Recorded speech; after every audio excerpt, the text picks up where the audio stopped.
sequence initiated. T-minus 15 seconds and counting. T-minus 10, 9, 8, 7, 6, 5, 4, 3, 2, 1. Turbopump at light speed. Liftoff of the Soyuz TMA-05M carrying Sunny Williams, Yuri Malenchenko, and Aki Hoshide on a 2-day journey to the International Space Station. All of their launcher parameters are nominal.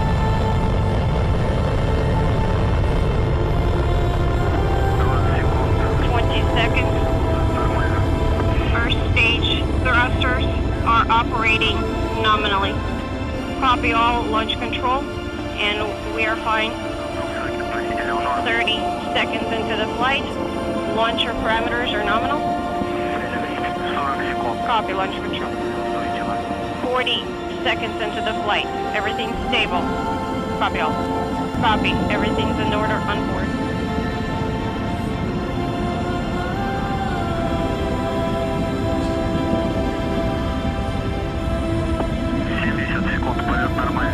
Seconds into the flight, everything's nominal. Copy. For stages 1 and 2 are operating nominally. Copy.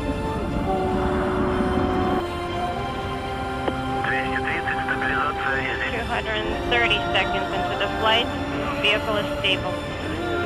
Copy. Everything's nominal on board. Of the Zarya module of the International Space Station on the STS-132 mission of Atlantis.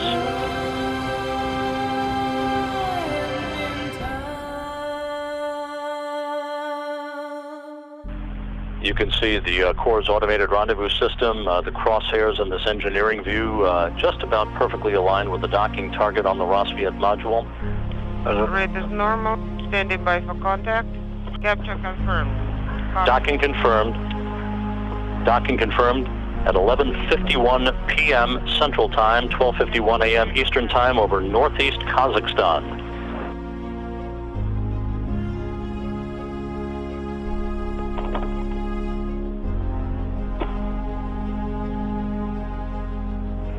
So on the 37th anniversary of that famous handshake in space by Tom Stafford and Alexei Leonov during the Apollo-Soyuz mission, another union of crews takes place to continue that legacy. Okay, how do you read me? Okay, let me know when to switch to another camera. And there is the hatch opening. Okay, yes, that was the... Aki Hoshide returning to the International Space Station, first to float in and be greeted by the residents of the complex. Sunny Williams next. Something is pausing. Okay. I did not copy you. Williams spent almost 200 days on board the International Space Station in 2006 and 2007, and there is the veteran Russian cosmonaut Yuri Malenchenko floating into the Rassvet module, being greeted by Revan, Akaba, and Padalka, all 6 crew members now together on board the International Space Station. The official opening of the hatches coming at 11:23 a.m. Moscow time, 2:23 a.m. Central Time on Tuesday morning, July 17th, on the 37th anniversary of the docking of Apollo and Soyuz in that historic mission more than 3 decades ago. Hello, I'm Sunny Williams. I'm up here on the International Space Station. So this is Node 2. This is a really cool module. Of course, most of these modules you'll see they have 4 sides and they're put together. That way we could sort of work on a flat plane, either a wall, a floor, another wall, or the ceiling. But you know, again, all you have to do is turn yourself and your reference changes. The reason I'm bringing that up is because this is where 4 out of 6 of us sleep.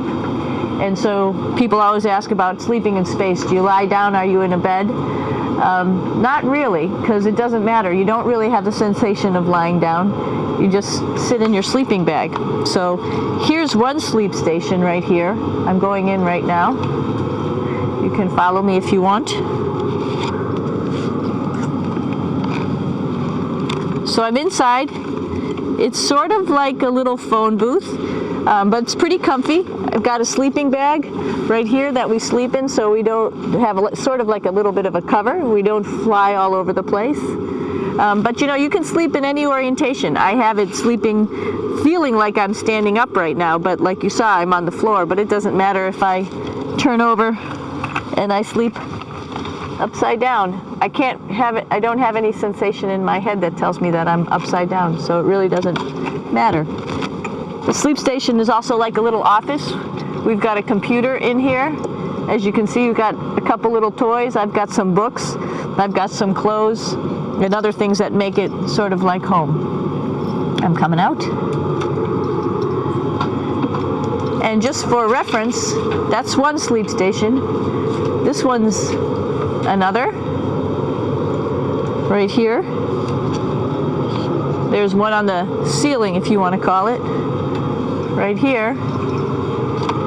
And then there's a fourth on the other wall over here. So all of us sleep in a little bit of a circle. All right, come on back. There's more to show you.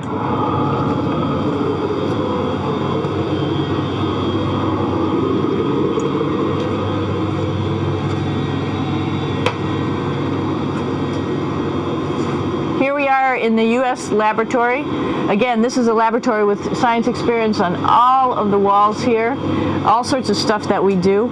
And one of the things we also do is we exercise. We have some exercise equipment on board the space station. We need to do that because we lose bone density and muscle mass while we're up here, and that's a result of not having to fight against gravity. So how we keep ourselves in shape are with a bike, a treadmill, and a weightlifting machine. This is the bike. You notice the clip pedals. So all you need to do is actually clip your feet in, and then you can start pedaling.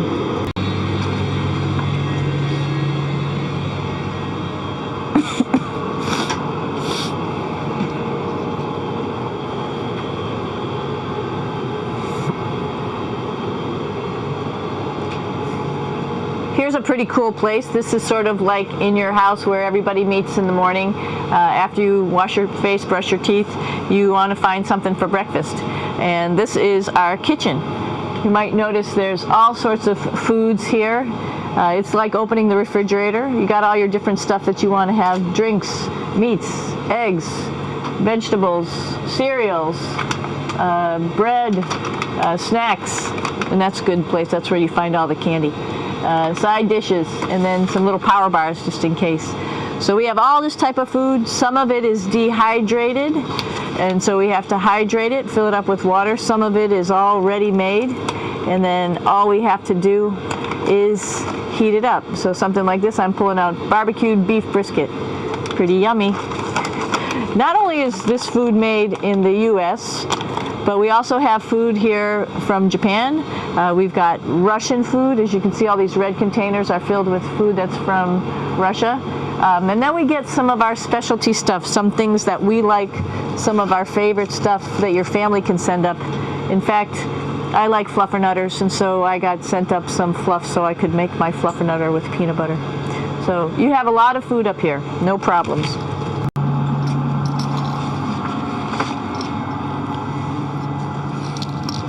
It's like a glass-bottom boat. This is the cupola. It sticks down below the space station. It's one of those places you find yourself hanging out in all the time because all you want to do is look back at our planet. I think some questions I had were about what do you do in your free time? And you can't help but want to just come to the cupola and look outside as much as you can. And a lot of folks, I play this game with myself about where we're flying over the Earth. Try to come in here and just guess. After being here for a little while, you can sort of figure it out. You can tell different cloud types over different continents. You can tell different soil types over different continents. So let's see. And then, of course, there's a lot of ocean. So usually we're over the ocean at first glance. I will tell you in just a moment where we are.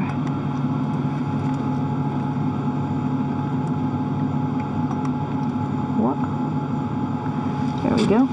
Oh, right now we are right over Africa. It's a little bit cloudy, as you can tell. But we're right over the continent of Africa. Hey, what's that?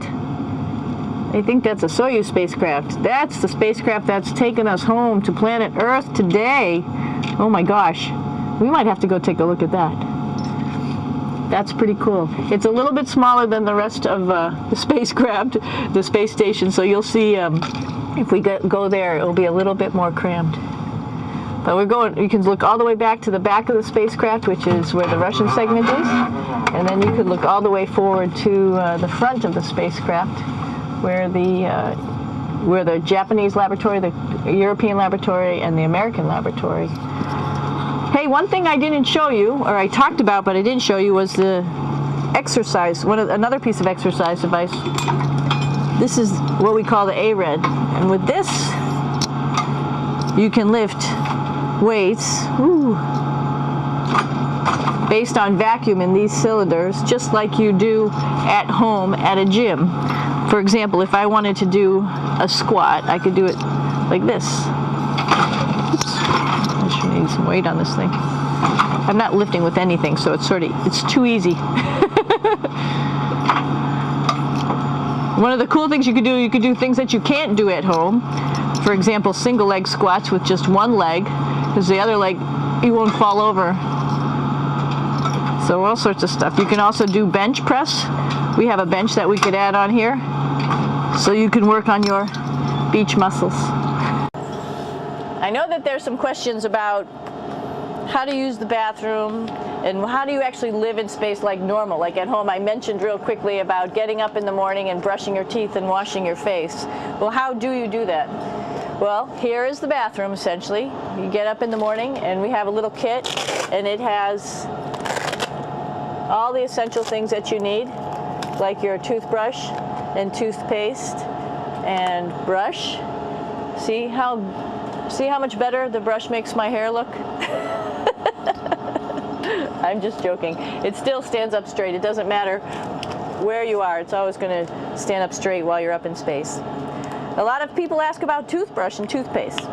So, luckily enough, toothpaste, you can do it upside right this way, is sticky, and so it sticks to your toothbrush. No problem. Another cool thing is that water sticks to your toothbrush too. If you can see it, I'll have some water come out. The water is pretty neat up in space. It'll stick to your toothbrush, and it will make a big bubble, and that's just by surface tension. And then you can drink it. So a lot of people ask about what do you do with the toothpaste after you brush your teeth.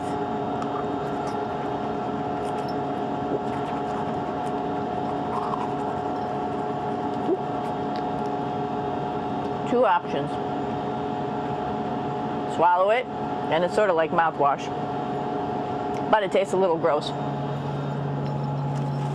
Or you can just spit it out in a paper towel, and then you don't have to worry about it. Swallowing thing I wouldn't recommend at home. I'm only up here for 4 months, so it's not that bad. One of the most pressing questions about living in space, of course, is the bathroom. So let's take a look at that little piece of work. Come on in.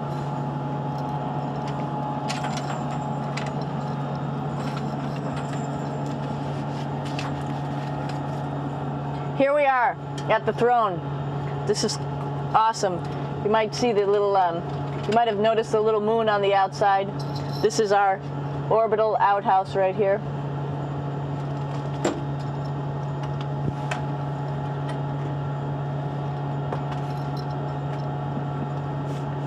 And of course, it serves for two functions. Number 2, right here. I'll show you.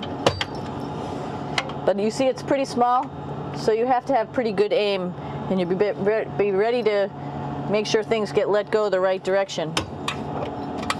And it smells a little bit, so I'm closing it up. And that's of course for number 2. And this guy right here is for number 1. So they're sort of two slightly separate functions, but you can do essentially both by hanging on right here and doing number 1 and number 2. I might add it's color-coded so you really don't get it mixed up, which is nice. This is yellows for number 1. And also, there's a selection of paper. People always ask about toilet paper. What do you do with toilet paper? What kind of toilet paper do you have? We have gloves just because sometimes it does get messy. We have some Russian wipes, which are a little bit coarse if you like the coarse type of toilet paper.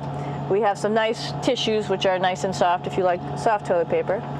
We have Huggies, just for any cleanup. You know, we were all babies once, and this sort of helps. And then if things get really out of control, we have disinfectant wipes, just to make sure we clean up here. Because, you know, just like the water I showed you, the number 1 stuff can sort of go all over the place if you don't aim correctly. And did I mention both of these have a little bit of suction, so they should keep things going in the right direction. But like I said, sometimes things get a little out of control if you are out of control yourself flying around. So we have lots of protective stuff. And of course, you do have your privacy. There's a little door. From the Rassvet module to the Soyuz spacecraft, now saying farewell. Aki Hoshide, who has spent 4 months on board. There is Suni Williams.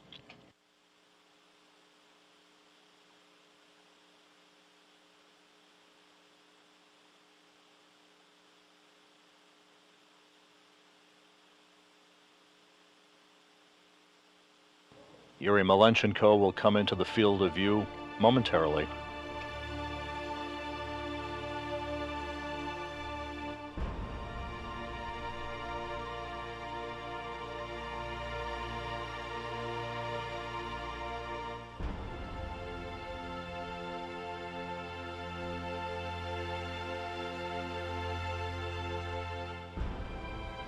Hugs and handshakes as Malenchenko says goodbye to his Russian colleagues.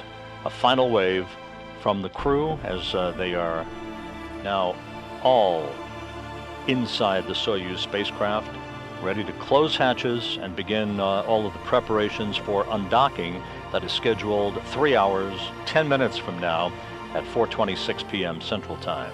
For the undocking command that will be issued by flight controllers at the Russian Mission Control Center in Korolyov, that will initiate the opening of hooks that have held the 2 spacecraft together, the Soyuz with the International Space Station's Rassvet module. Springs on both sides of the docking interface then will push off against one another at 4:26 p.m. Central Time to induce physical separation that will be followed 3 minutes later by a separation burn of about 15 seconds in duration to begin an opening rate for the Soyuz that ultimately will carry it to a distance of 12 kilometers away from the International Space Station for the deorbit burn that will begin the journey home for Williams, Malenchenko, and Hoshide.